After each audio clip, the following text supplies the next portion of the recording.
Vi vil være med. En af jer kan måske være heldig og score på Katarina. Hun er god.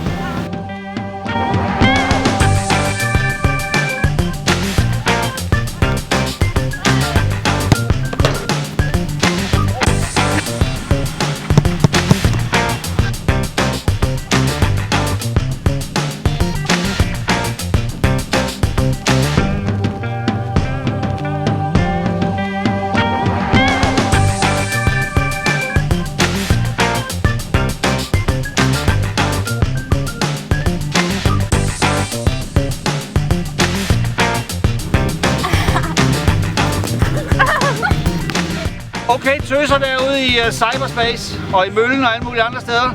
Hvis I har ambitioner om at komme på landsholdet, så starter man jo et sted, og det er på Gymnastik Efterskolen Stevns. Vi arrangerer en prøvetræning, og så handler det bare om at komme ind i kampen, tøser. We miss you!